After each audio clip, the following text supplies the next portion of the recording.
पुढे बोलत उद्धव ठाकरेंनी महापत्रकार परिषदेतून विधानसभा अध्यक्षांच्या निकालाची चिरफाड केली आणि त्यावर राहुल नार्वेकरांनीही स्पष्टीकरण देत ठाकरेंचे आरोप जे ते फेटाळले।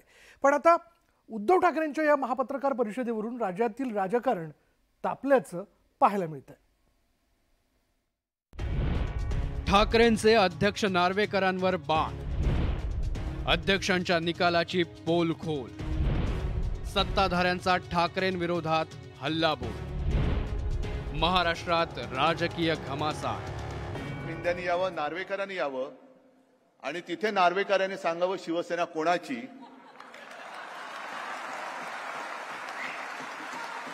आणि मग जनतेने ठरवावं कोणाला पुरावा गाडावा का कोणाला तुडवावा। पत्रकार परिषद म्हणावं, दसरा मेळाव्याचं एक दुसरं रूप म्हणावं की गल्ली बोल्यात होणारी भाषणांची मालिका म्हणावं। शिवसेना आमदार अपात्रता प्रकरणाच्या निकालावरून उद्धव ठाकरे आणि राहुल नार्वेकरांमध्ये रंगलेला हा सामना। मंगळवारी उद्धव ठाकरेंनी विधानसभा अध्यक्षांच्या निकालाची चीरफाड करत सत्ताधाऱ्यांवर निशाणा साधला। त्यावर राहुल नार्वेकरांनीही तात्काळ प्रत्युत्तर देत ठाकरेंचे आरोप फेटाळून लावले। पण मंगळवारच्या या राजकीय सामन्याचे पडसाद बुधवारही उमटले। ठाकरे गटाचे खासदार संजय राऊतांनी याच मुद्द्यावरून पुन्हा एकदा विधानसभा अध्यक्षांवर निशाणा साधला। राहुल नार्वेकर यांनी सर्वोच्च न्यायालयाचे आदेश कसे पायदळी तुडवले, त्यांनी कशी मनमानी केली निर्णय देताना शिवसेनेच्या बाबतीत,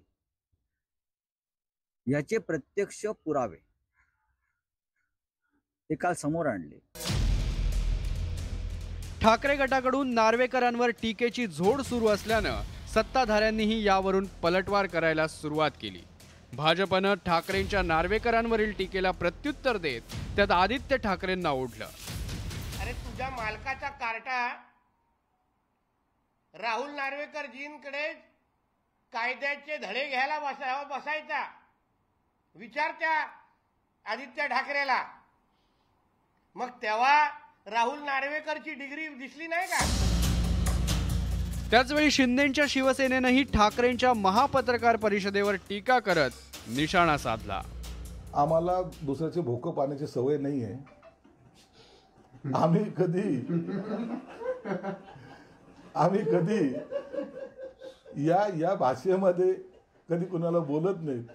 आता तुम्हाला आजूबाजूच्या भोकं पाण्याची जी सवय लागलेली, त्या भोकामुळेच भोकाचं भगदाड झालेलं आहे। आमचे जुने नेते आदरणीय उद्धवजी ज्या पद्धतीने लोकांमध्ये संभ्रम निर्माण करण्याचा प्रयत्न करतात, शेवटी ज्या खुर्चीवर नार्वेकर साहेब बसलेले त्याचा एक आगळा वेगळा बहुमान आपल्या या राज्यामध्ये, देशाच्या संविधानामध्ये आणि संवैधानिक अधिकारांनी त्यांनी जो निर्णय घेतला त्याच्यावर टीका टिप्पणी करण्याच्या ऐवजी सुप्रीम कोर्ट जो निर्णय देईल तो त्यांच्या समोर बी येईल, आमच्यासाठी बी येईल। विधानसभा अध्यक्षांच्या निकालानं शिंदेंना दिलासा आणि ठाकरेंना झटका दिला। त्यानंतर आता ठाकरे गटानं या निकालाविरोधात सर्वोच्च न्यायालयात धाव घेतली आहे। पण एकीकडे कोर्टात हे प्रकरण दाखल झालेलं असताना ठाकरे गटानं जनतेच्या न्यायालयातही हा मुद्दा लावून धरलाय। त्यामुळे विधानसभा अध्यक्षांच्या निकालावरून सुरू झालेलं हे राजकारण येत्या काळात आणखी तापण्याची शक्यता आहे। Bureau report, news 18 Lokmat.